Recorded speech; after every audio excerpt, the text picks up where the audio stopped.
Et c'est l'heure de l'info éco avec Lynn Rifaille. Bonjour Lynn. Bonjour Pauline. On va commencer par ce vaste plan d'investissement dans les infrastructures qui a été annoncé hier par le président américain Joe Biden et nous en parlions déjà d'ailleurs dans l'info éco hier. Oui, nous parlions justement de l'état des infrastructures aux États-Unis, des infrastructures vieillissantes. Et justement, pour faire face à ce défi, le président américain a annoncé un plan de plus de 2000 milliards de dollars pour rénover les infrastructures vieillissantes du pays. Objectif, créer des millions d'emplois, tenir tête à la Chine et lutter contre le changement climatique. Alors pour le financer, Joe Biden mise notamment sur la hausse de l'impôt sur les sociétés, une taxation plus importante des hauts revenus. Les détails avec Salomé Saké.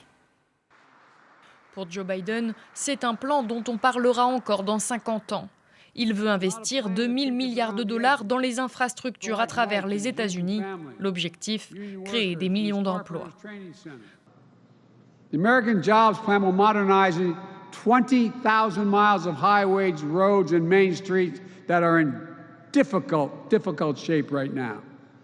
It'll fix the nation's 10 most economically significant bridges in America that require replacement. Pour financer ce projet, le président compte sur les entreprises. La mesure phare, une hausse de l'impôt sur les sociétés qui passerait de 21% à 28%.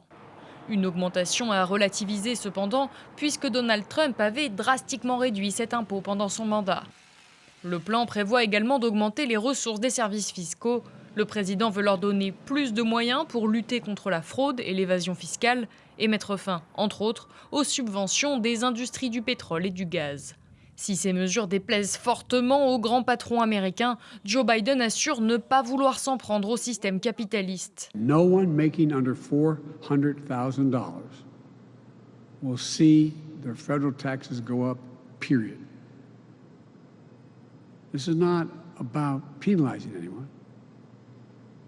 I have nothing against millionaires and billionaires. I believe American capitalism.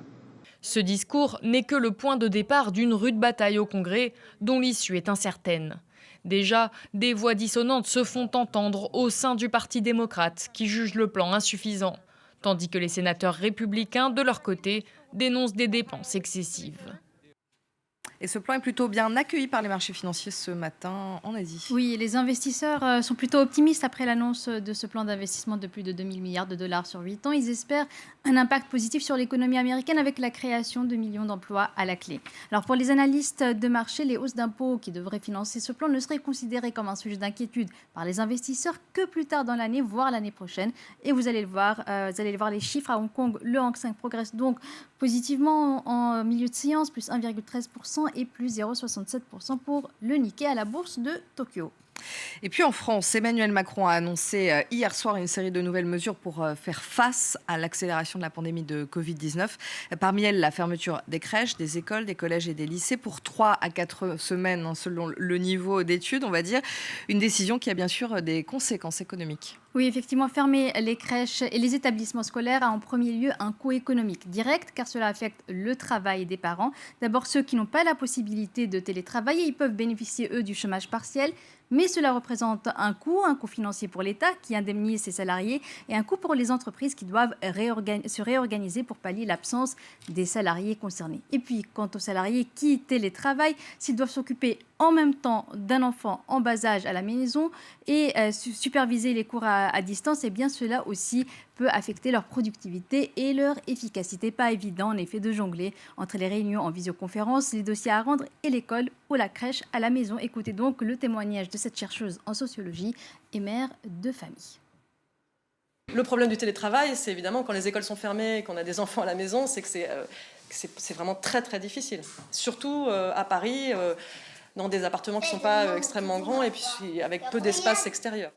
Et puis tout cela, Pauline, se répercute aussi sur l'activité économique au niveau national. Difficile d'avancer des chiffres pour la période à venir. Certes, lors du premier confinement, il y a un an, la fermeture des établissements scolaires avait contribué en partie au choc subi par l'économie française, avec à l'époque un recul de 30% de l'activité. Mais la situation est un peu différente aujourd'hui, avec davantage de commerces qui restent ouverts et une période de fermeture stricte des écoles, hors vacances scolaires donc, qui est d'1 à 2 semaines selon les niveaux. Donc. Et tout à l'heure, à 7h45, on parlera aussi des conséquences économiques au niveau mondial de cette fermeture des écoles, puisqu'il n'y a pas que la France qui est concernée et de nombreuses études ont été publiées sur le sujet.